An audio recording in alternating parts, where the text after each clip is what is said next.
Hello everyone. अभी हम देखेंगे एक्सपोनेंशियल फॉर्म में हम फूरियर सीरीज को कैसे रिप्रेजेंट करते हैं। अभी तक हमने क्या देखा, ट्रिग्नोमेट्रिक फॉर्म में किस तरह से रिप्रेजेंट करते हैं वो देखा, उसमें कोफिशिएंट्स हमारे a0 an एंड bn कैसे फाइंड आउट करते हैं वो देखा। अभी फूरियर सीरीज का रिप्रेजेंटेशन कैसा होता है, नॉर्मली ऐसा होता है। इसको हमने इक्वेशन 1 से डिनोट किया। तो यहाँ पे मैं कॉस ऑफ ओमेगा टी को क्या ऐसा लिख सकती हूँ, बिल्कुल लिख सकती हूँ। तो कॉस वाली टर्म्स को मैं इस तरह से रिप्रेजेंट कर देती हूँ। यहाँ 2 लिखा, क्यों? क्योंकि यहाँ 2 ओमेगा टी है, तो e to the power j 2 omega t plus this. यहाँ 2 है इसलिए e टू द पावर में 2 लिखा। ऐसे करके कॉस वाली टर्म्स का रिप्रेजेंटेशन हो गया। प्लस साइन ओमेगा टी को मैं इस तरह से रिप्लेस कर सकती हूँ, बिल्कुल कर सकती हूँ। डिवाइड बाय 2j हो गया। ठीक है, यहाँ कोफिशिएंट क्या है फ्रीक्वेंसी के लिए, यूनिटी है, फंडामेंटल है, इसलिए यहाँ पर कुछ भी नहीं आया। लेकिन यहाँ पर क्या है, साइन 2 ओमेगा टी है, इसलिए e to the power j 2 omega t minus this. ये हमारा कॉस और साइन का रिप्रेजेंटेशन हो गया। अब इसको रीअरेंज जब हम करते हैं, रीअरेंज करके हम एक्सपोनेंशियल को इंक्रीजिंग पावर की तरफ ले जाते हैं। तो -2 -1 0 1 2 इस तरह से जब अगर हम इसको रीअरेंज करते हैं कोफिशिएंट्स को, तो कुछ हमारी ये रिलेशन मिलके आता है। ठीक, इसको फर्दर सॉल्व करते हैं। यहाँ पे हम क्या करेंगे, इसको हम एक कोफिशिएंट से थोड़ा सा रिप्लेस कर देते हैं, ताकि वो थोड़ा समझने में हमको इजी हो जाता है। तो इस a0 को मैंने कर दिया एक कांस्टेंट a0 से, कैपिटल A0 से रिप्रेजेंट किया। दूसरी बात, इस चीज को अगर मैं j को ये ऊपर लेके जाती हूँ तो ये क्या हो जाता है, ये पॉजिटिव हो जाएगा। j डिनोमिनेटर में इसलिए नेगेटिव है, ऊपर ले गई तो ये क्या हो जाएगा, पॉजिटिव हो जाएगा। तो ये a minus n is equal to half A n plus j B N, इससे मैं इसको रिप्लेस कर सकती हूँ। और ए एन जो पॉजिटिव है, जो यहाँ पर नेगेटिव है, यहाँ पर जो पॉजिटिव है, ये न्यूमरेटर में जाके क्या हो जाएगा, नेगेटिव हो जाएगा। तो मैंने इसको बोल दिया हाफ ए N minus J B N, इससे मैंने रिप्लेस कर दिया।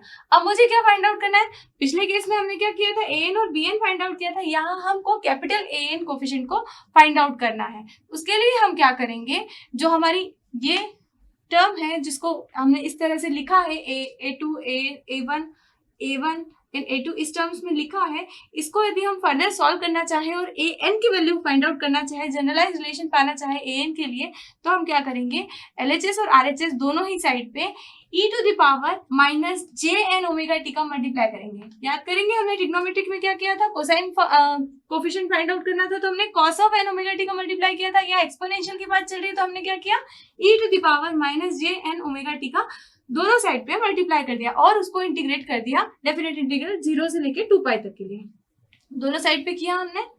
और फिर इसी को आगे हम करते चले गए, सबको इंटीग्रेट किया ईच टर्म को, तो हमें क्या मिल गया, ये मिल गया। जब हम ध्यान से देखते हैं ये टर्म, तो डेफिनेट इंटीग्रल बन रहा है और ये सब टर्म्स जो रहेंगी हमारी हो जाएंगी 0। जब डेफिनेट इंटीग्रल इंटीग्रेट करेंगे हम इसको तो डेफिनेट टाइम के लिए, बस एक्सेप्ट दिस टर्म जो n वाली टर्म है, क्योंकि ये हो जाता है हमारा यूनिटी, तो हमारा क्या हो जाएगा, यहाँ पर क्या बचेगा हमको, यहाँ हम देखेंगे कि बाकी जो टर्म्स है वो सारी हमारी डेफिनेट इंटीग्रल के लिए 0 हो जानी है, एक्सेप्ट 1 जो कि क्या है n omega t, e to the power j n omega t और e to the power minus j n omega t, ये हो गया हमारा यूनिटी।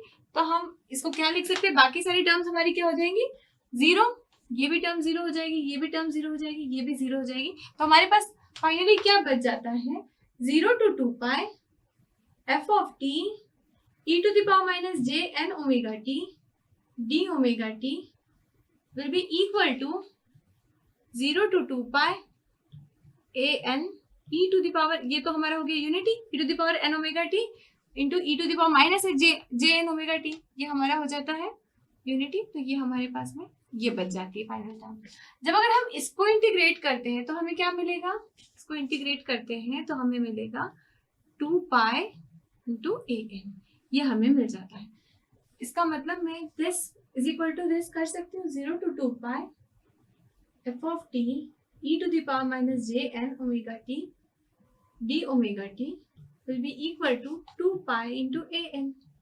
या फिर मैं बोल सकती हूँ a n will be equal to 1/2 pi 0 to 2 pi f of t e to the power minus j n omega t d omega t। यहाँ से मुझे क्या मिल गया, a n कोफिशिएंट मिल गया। मैं कैसे फाइंड आउट कर सकती हूँ a n, ठीक है। तो a n का रिप्रेजेंटेशन ऐसा हो गया। मान लीजिए मेरा टोटल टाइम पीरियड जो है t, उसका वैल्यू 2 पाई है, तो मैं t की फॉर्म में भी इसको रिप्रेजेंट कर सकती हूँ। कैसे करूंगी, an will be equal to 1/t, total time period क्या है, टोटल टाइम पीरियड मेरा t है, 2 यदि t के बराबर है या t यदि 2 के बराबर है तो हम क्या करेंगे, it will be equal to this j n omega t dt, क्योंकि t है इसलिए यहाँ पर भी मैंने d ओमेगा t की जगह क्या लिखा, dt लिखा।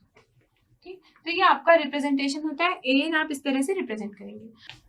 अभी क्या होता है कि जो ट्रिग्नोमेट्रिक फॉरियर सीरीज है एक्चुअली वो डिराइव कहाँ से हुई है, वो भी एक्सपोनेंशियल से ही डिराइव हुई है। तो हम क्या करते हैं, an और bn जो हमने फाइंड आउट किया था ट्रिग्नोमेट्रिक फॉरियर सीरीज में, वो इसकी टर्म्स में हम लेकर आते हैं कि कैसे आएगा। तो हमने a of n find out किया, a ऑफ माइनस n भी हमारे पास है। तो हम क्या करेंगे, सबसे पहले इन दोनों को ऐड करेंगे, a of n a of minus n को, वो क्या था हमारे पास में, half an minus jbn plus an plus jbn। ठीक, अभी थोड़ी देर पहले हमने एक्सप्रेशन निकाला तब ये था, तो यहां से हमको मिल जाएगा an will be equal to an plus a minus n।